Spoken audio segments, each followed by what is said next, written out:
লম্বা লম্বা নুডলস হয়েছে। আজকে আমি আমার ঘরের মধ্যে মিনি কিচেন সাজিয়েছি। দেখো কত সুন্দর হয়েছে না। আজকে আমি অনেক ধরনের রান্না করব, কিন্তু ঘরে বাজাই নেই। চলো তাহলে বাজার করে নিয়ে আসি।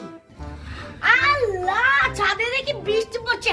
ক্যামেরায় জানি না বোঝা যাচ্ছে নাকি, তোমরা নিচে তাকিয়ে দেখো কেমন বৃষ্টি হচ্ছে। এর জন্য আমি ঘরে আমার মিনি কিচেন সাজিয়েছি। চলো তাড়াতাড়ি বাজার করে নিয়ে ঘরে যাই। দেখো আমি বাজারের রাজ্যে চলে এসেছি। আমি এই পাতাগুলো নিব। এই পাতা দিয়ে সুন্দর করে নুডলস রান্না করা যাবে। তোমাদেরকেও শেখাবো কিভাবে পাতা দিয়ে নুডলস রান্না করতে হয়। চল এবার অন্য কিছু নেই। দেখো কতগুলো ফুল ফুটেছে, এগুলো দিয়ে তরকারি রান্না করা যাবে। নিয়ে নেই। এই যে হয়ে গিয়েছে, আর ফুল নিব না। চল এখন অন্য কিছু নেই। এই দেখো এই সাদা ফুলগুলো এখন ছিড়বো। এগুলো সুন্দর করে ভাজি করা যাবে। হয়ে গিয়েছে। দেখো এক ঝুড়ি বাজার করে নিয়েছি। চলো তাড়াতাড়ি বাসায় যাই, নাহলে আবার জোরে বৃষ্টি পড়বে। এই দেখো বাজার করে নিয়ে চলে এসেছি। চলো এখন কেটে কুটে রান্না করি। এই যে বাজারটা এখানে রাখি। এখন বটিটা নিয়ে কাটা শুরু করে দেবো। এই যে এটাতে আমি রাখবো কেটে। এই যে আগে আমি পাতাটা কাটবো, এটা দিয়ে আমি নুডলস বানাবো। রোল করে নিচ্ছি, তারপর কেটে নিব কুচি কুচি করে। এই যে রোল করা হয়ে গিয়েছে, এখন কেটে নিব। তাহলেই দেখবা কত সুন্দর নুডলস হয়ে গিয়েছে। একটা দিয়ে অনেক কম হয়, এর জন্য দুইটা দিয়ে রান্না করবো আজকে। এই দেখো কত সুন্দর লম্বা লম্বা নুডলস হয়েছে। তাড়াতাড়ি করে না, আবার আরেকটা পাতা কাটতে হবে। এই দেখো তোমরা এভাবে ঘুরিয়ে ঘুরিয়ে রোল বানিয়ে নিবা, তারপর শুধু কাটবা।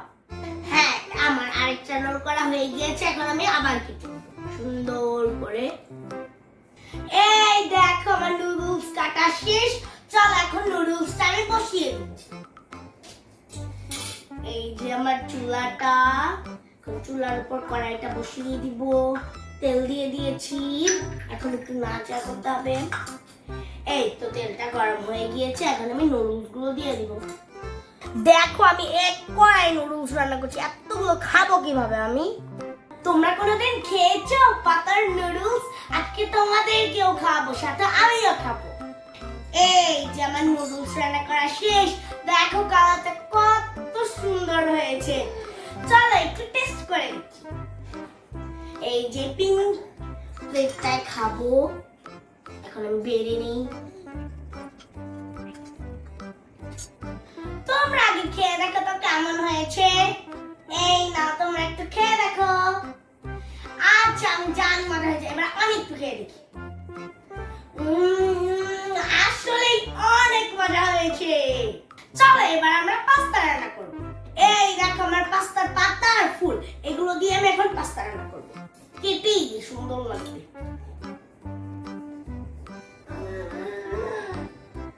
এই যে লম্বা লম্বা করে কেটে দিচ্ছি। সুন্দর করে কেটে নিচ্ছি আমি।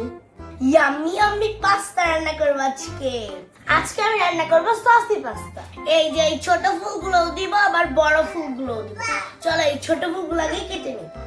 এই যে এইভাবে কুচি কুচি করে দিতে হবে। এই যে এখন একটা বড় ফুল দিয়ে দিব। এই তো হয়ে গিয়েছে, এখন আমি পাস্তাটা বসিয়ে দিব। এই যে আমার চুলা, তারপর এই যে আমার কড়াই, তাড়াতাড়ি বসিয়ে দিব। এই তো পাস্তাটা দিয়ে দিলাম। খুন্তিটা কোথায়? এই যে এখন একটু সস দিয়ে দিই পাস্তার ভিতরে। এই তো দিয়ে দিয়েছি। এখন সুন্দর করে রান্না করতে হবে। আমার কিন্তু সসি পাস্তা অনেক পছন্দ। এখন একটু ঢেকে দেই, হতে থাকুক। আমি এখন ঘরটা একটু গুছিয়ে নিই। পাস্তা রান্না করতে গিয়ে আর নুডলস রান্না করতে গিয়ে আমার ঘরের অবস্থা একদম খারাপ হয়ে গিয়েছে। এই সবজিগুলো ঝুড়ির ভিতরে রেখে দিই। আজকে কিন্তু মিষ্টি স্কুলে গিয়েছে, এসে দেখবে আমি কত কিছু রান্না করেছি। অনেক খুশি হবে দেখে। এগুলো সবই মিষ্টি অনেকই পছন্দ। এই তো আমার ঘর গুছানো শেষ। দেখি তো এখন পাস্তাটা হয়েছে নাকি। আমার পাস্তাটা হয়ে গিয়েছে। দেখো কত সুন্দর সসি পাস্তা। চলো একটু ট্রাই করে দেখি। এই যে প্লেটে নিয়ে নিই। চল এখন টেস্ট করে দেখি। সয়াবিন পাস্তাটা অনেক মজা হয়েছে। এগুলো আমি এখন